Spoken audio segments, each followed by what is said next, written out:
Salut la communauté de coups critiques, j'espère que ça va bien. Encore une fois aujourd'hui, je viens vous parler d'un nouveau trésor caché. Et pas n'importe lequel, un trésor caché que je ziotais depuis quelque temps. Et il s'agit du, ma foi, très beau, mais est-ce qu'il est très bon, nous le verrons, Moz Ritter. Moz Ritter, Sword and Whisker, role-playing. Ouh. Prenez l'épée, enfilez des moustaches. Et aventurez-vous dans un monde beaucoup trop grand pour vous parce que dans ce petit jeu, dans cette merveilleuse boîte, vous allez vivre de grandes aventures en prenant l'apparence de petites souris qui vont tenter de survivre dans un univers dangereux où chaque objet, chaque créature et chaque intempérie a une taille démesurément trop grande pour vous. Oui. Donc, vous l'avez compris, c'est un jeu où vous allez jouer des souris dans une espèce d'ambiance un peu médiévale fantastique avec des tangentes OSR. Oui, encore une fois, on dirait que c'est mon thème de 2021. C'est un thème que je vais utiliser encore très souvent, je crois, dans la prochaine année. Et je suis comme content de vous en parler parce que j'ai reçu la boîte il n'y a pas si longtemps et c'est vraiment de toute beauté. Je vais vous montrer un peu qu'est-ce qu'il y a là-dedans, ainsi aussi de quoi est-ce qu'il en retourne en gros. Donc, Ritter, un jeu, dans le fond, qui est l'initiative de Isaac Williams de X Losing Games, publié physiquement chez Omnivorous Games, espèce de petite face ici. Omnivorous Game. Précommande en français en cours chez Electro Goat pour une version française physique. Vous allez pouvoir, je vais mettre les liens vont être disponibles dans la description du vidéo à ce propos. Mais présentement, si vous voulez l'avoir seulement en PDF, que ce soit en français ou même en anglais, il est en Pay What You Want sur Internet, dans le fond. C'est soit vous allez sur DriveThruRPG, soit vous allez sur le site officiel de Moz Ritter, soit vous allez sur Itch.io. Vous allez trouver, dans le fond, la gamme disponible, dans le fond, en PDF du jeu de rôle, même si je vous conseille, si jamais vous avez la capacité de vous le procurer physiquement, de le faire parce que, ben, si bien sûr c'est un jeu qui est pour vous, vous allez voir pourquoi, je vais en parler, là, parce que c'est vraiment très beau, c'est vraiment une belle boîte, ce qu'il y a à l'intérieur, c'est du beau matériel, on va dire ça comme ça. Thématique du jeu, de quoi est-ce que ça parle? C'est un jeu de survie, c'est un jeu d'exploration, c'est un jeu d'exploration d'hexagone, si vous voulez. C'est à la manière de genre, on découvre des nouveaux territoires, gestion d'équipement, entraide dans l'équipe, gestion de colonies. Ça a une tangente OSR, c'est une tangente Old School Revival, où est-ce que ça a un monde ouvert, responsabilité des joueurs qui est mise de l'avant, des règles quand même relativement assez straight to the point, mais avec, on va dire, certaines zones de grise qui peut être à l'interprétation des personnes qui vont jouer au jeu, bien sûr. Ça a une bonne adaptabilité avec les autres jeux. Avec l'autre jeu OSR, je pense que vous pouvez prendre un donjon qui vient d'un autre jeu, disons, avec un système un peu minimaliste et l'incorporer à Moz Ritter. Je pense que ça peut très bien se faire. Parce qu'en tant que tel, le système de ce jeu-là non plus n'est vraiment pas compliqué. Ça s'apprend quand même très rapidement. Donc c'est de la survie, c'est de la politique aussi, gestion de la communauté, comme j'ai mentionné. C'est un jeu de... C'est vraiment, je pense que vous voulez vivre une aventure un peu de dungeon crawl, ok, on va aller explorer un donjon, mais c'est un tronc d'arbre. Vous pouvez prendre Moz Ritter, je trouve que c'est comme une qualité, mais aussi un défaut. Vous allez voir pourquoi tantôt, je vais y revenir. Mais en gros, c'est pas mal ça. Vous faites un peu ce que vous voulez. C'est une boîte à outils qui vous montre comment jouer des souris dans un monde vraiment très grand. Et à l'intérieur de cette boîte-là, il y a plein de petits props physiques qui vont vous aider à mieux jouer le jeu. Système de jeu, système de D20. Système de D20, création de personnages qui peut être faite très aléatoirement. Il y a 3 stats importantes, la force, la dextérité, le willpower. C'est ces 3 stats-là qui définissent un peu à quel point vous êtes bon pour accomplir en général ce que vous voulez faire. Le concept, c'est d'avoir le plus bas possible. Vous avez en bas de votre stats, vous réussissez votre jet. C'est possible d'avoir l'avantage et le désavantage un peu comme à Donjon Dragon, 5e édition, dans le sens que si, admettons, vous avez l'avantage, vous lancez 2 fois le D20 et vous prenez le meilleur chiffre des deux. Si vous avez le désavantage, vous lancez 2 fois le D20 et vous prenez le moins bon des deux. Il y a de la gestion d'équipement qui demeure quelque chose de très important, parce que les équipements que vous allez avoir dans ce jeu-là, et ça, je trouve que c'est un aspect qui est le fun. C'est un aspect qui est cool du jeu, que j'aime beaucoup. Oui, d'autres jeux l'ont fait aussi, mais le fait de l'avoir physiquement dans ce concept-là, dans ce contexte-là, je trouve ça vraiment plaisant. Dans le fond, la fiche de personnage, je vous la montre. On a ça ici. Oups. Mais oui, ça, c'est une fiche de personnage. Vous pouvez dessiner votre souris. Vous avez, dans le fond, votre inventaire ici, vos levels, vos points de vie, vos stats. Votre inventaire, vous avez, dans le fond, 6 petites cases, plus, bien sûr, votre main principale, votre main secondaire, votre corps. Et là, dans le fond, votre inventaire, vous devez être capable, vous devez le gérer dans ces cases-là. Les objets que vous allez trouver vont, dans le fond, rentrer dans ces cases-là.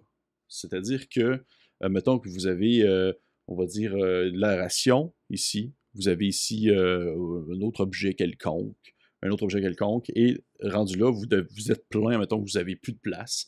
Puis dans votre main, bien, vous avez votre arme, sur votre corps, vous avez votre armure, puis vous voyagez, puis vous vivez vos aventures.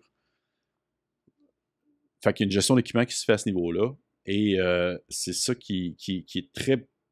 C'est quand même facile. On s'entend pas quelque chose de compliqué. C'est pas révolutionnaire non plus. On change pas le monde avec ce système-là. Mais je trouve ça bien. Je trouve ça facile à prendre en main. Et il y a on va dire des conditions, des conditions plutôt en anglais. En français, je vais plutôt appeler ça des effets que vous allez avoir sur vous qui vont faire en sorte que vous allez perdre je le tenais à l'envers, que vous allez perdre dans le fond des espaces d'inventaire, comme par exemple, admettons que vous pourriez être fatigué ou affamé, ben dans le fond, ça prend de la place dans votre inventaire. Vous devez mettre dans le fond un petit jeton ici, ben un petit jeton, je vais vous le montrer tantôt, là. C'est un petit carton carré qui montre un peu qu'est-ce que vous devez mettre là et comment est-ce que vous pouvez aussi vous en débarrasser, parce que bien sûr, des états, c'est pas quelque chose qui demeure, c'est des choses qui sont temporaires. Souvent après une bonne nuit de repos, après un bon repas, ça s'en va. Ça ressemble pas mal à ça, je vous dirais, côté système. C'est vraiment facile à prendre en main. C'est sûr que là, il y a il y a plus, il y a beaucoup plus. Il y a un système pour exemple d'équipement, plutôt le système de communauté, gérer sa communauté. Il y a un système pour engager des mercenaires, l'exploration. Il y a aussi un système de magie. Il y a de la magie dans ce jeu-là. C'est des espèces d'esprits qui sont dans les runes que vous allez utiliser pour lancer des spells. Et un élément qui est cool, qui touche à peu près tous les objets que vous pouvez transporter sur vous, que ce soit votre armure, vos armes, même vos sabres, les espèces de runes que vous avez, c'est qu'ils ont, dans le fond, des utilisations. C'est qu'ils ont des petites cases, des petits ronds que vous devez cocher sous certaines conditions à mesure que vous les utilisez, et qui va faire en sorte que votre épée va finalement casser à un certain moment donné, ou votre sort va être vide, et là, vous allez devoir, dans le fond, accomplir une espèce de, pas un sortilège, mais vous allez devoir accomplir une tâche pour pouvoir remettre l'esprit à l'intérieur de votre rune. Et ça fait en sorte qu'il y a comme une gestion de la durabilité de ce que vous avez sur vous qui est comme intéressante à prendre en considération. Et ça, je trouve ça le fun. C'est le genre de choses que je trouve vraiment trippant. Je trouve que ça fait très survie. Ça fait très OK, on voyage, puis fuck, le guys, mon épée est finie, il faut que je trouve autre chose, puis là, je vais prendre une arme improvisée, parce que oui, vous pouvez prendre une arme improvisée, mais c'est moins bon, juste un gros caillou dans les mains. Ça va être tough, faut combattre le chat du voisin. Vous voyez le genre? Fait que je trouve que c'est un petit aspect qui est quand même très cool, que j'aime beaucoup. Élément quand même intéressant, spécial. Je pense pas que c'est pour tout le monde. J'ai vu des gens j'ai lu beaucoup sur Internet des choses sur ce livre-là, sur le système. Il y a beaucoup de personnes qui sont moins fans du fait que les attaques sont des réussites automatiques. OK? Dans le sens que si vous décidez d'attaquer quelqu'un, une créature, vous l'avez, c'est sûr et certain. Vous l'avez, vous touchez. Je ne sais pas si vous avez déjà vu des vidéos de souris qui se battent, mais c'est genre, ou des rongeurs, c'est souvent genre juste une espèce de... Ça saute dessus. C'est un peu peut-être pour ça que l'auteur Isaac Williams a voulu comme présenter, c'était ça qu'il voulait comme mettre de l'avant, mais vous touchez automatiquement ce que vous faites dans un cas d'une attaque, sauf qu'il y a certains éléments qui peuvent faire en sorte que votre attaque peut être réduite ou enhanced, dans le fond, peut être améliorée. C'est-à-dire que soit votre attaque peut descendre à 1d4 de dégâts, ou votre attaque peut monter à 1d12 de dégâts selon la situation. Sauf qu'en même temps, justement, c'est comme une espèce de game d'échecs où chaque coup va faire des dommages, va faire des dégâts. Donc, vous devez être capable de bien gérer ça entre vous, parce que si vous touchez automatiquement, bien, vos ennemis aussi vont toucher automatiquement. Vos ennemis aussi vont pouvoir vous faire des dommages assez rapidement. C'est pour ça qu'il faut être bien équipé, avoir son armure, son équipement, son bouclier, parce qu'ils vont manger la claque avant vos points de vie et vos stats. Visuel du produit en tant que tel, my God que c'est beau. C'est très épuré, c'est très... le livre de base, je vous ai surtout montré la boîte, mais voyez-vous, le livre de base, très petit, c'est minuscule, c'est vraiment plus une boîte à outils plus qu'autre chose. À l'intérieur, tous les dessins sont en noir et blanc. L'écriture est comme en espèce de petit gothique, très plaisante. Beaucoup de tables. J'aime beaucoup le livre de base qui s'ouvre comme ça, là, avec l'image de la souris comme ça, je trouve ça super beau. C'est vraiment un très beau produit. Les couleurs sont le fun quand il y en a. Comme par exemple, si vous avez dans le fond la boîte physique, il y a l'espèce de petit scénario Honey in the Rafter qui est mis de l'avant et qui est comme tout jaune et noir.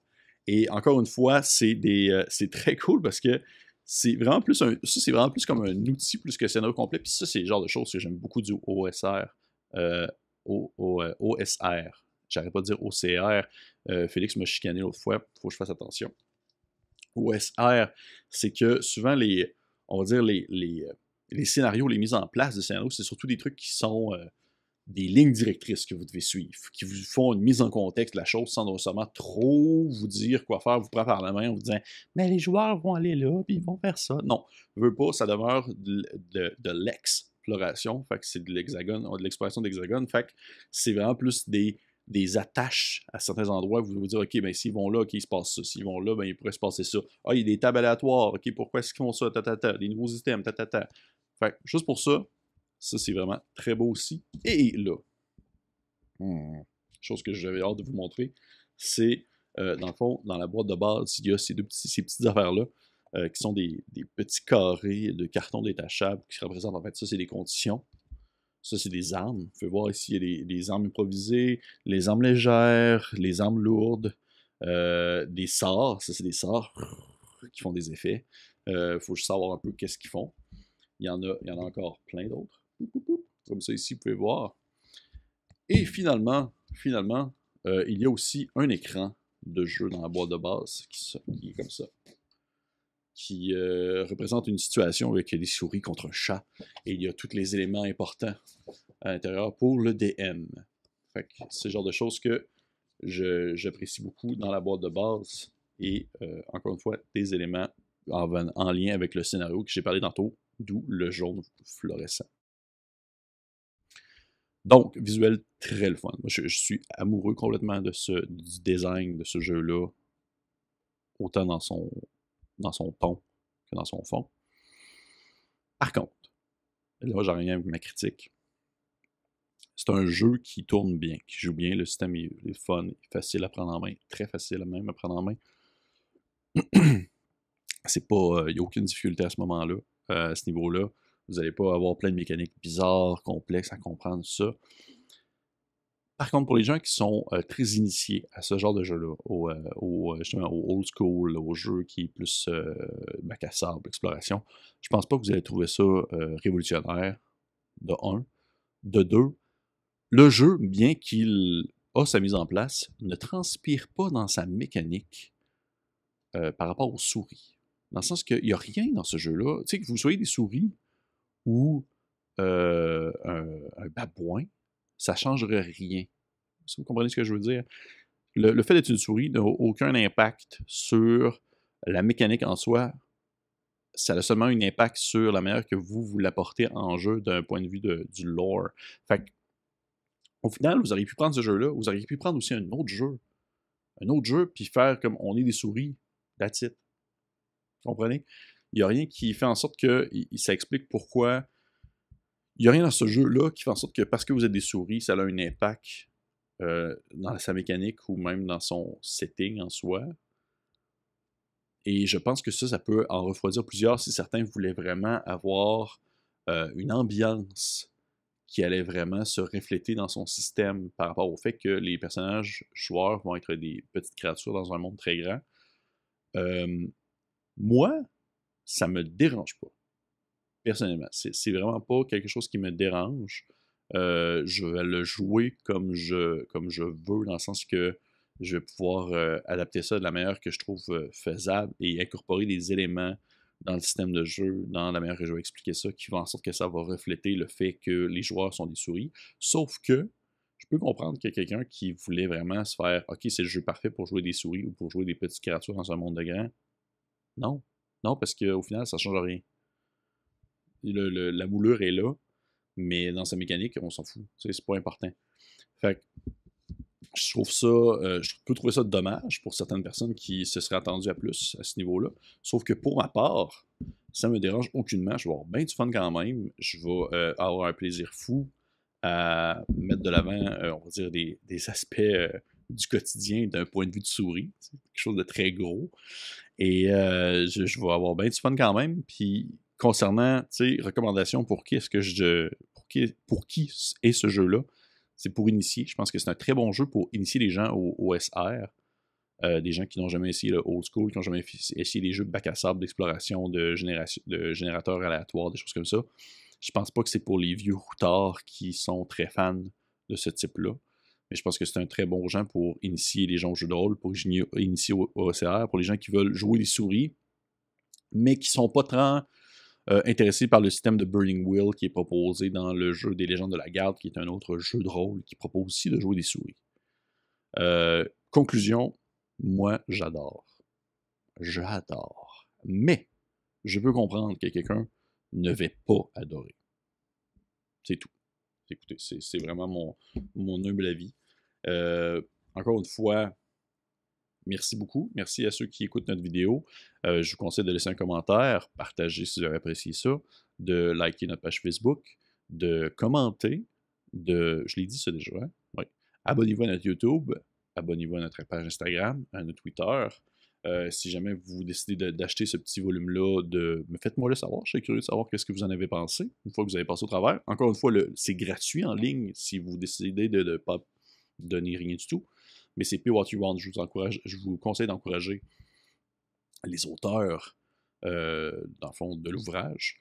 Et puisque c'est du OSR, vous allez pouvoir trouver plein d'outils sur Internet qui vont vous aider à mettre de l'avant, dans le fond, des aventures de ça. Il y a déjà plein de petits pamphlets à télécharger qui mettent de l'avant, dans le fond, des settings, des scénarios en lien avec les souris. Il y a aussi un Discord qui est très actif parce que les gens postent, dans le fond, des règles optionnelles puis des mouse rules, comme ils appellent, au lieu de des house rules.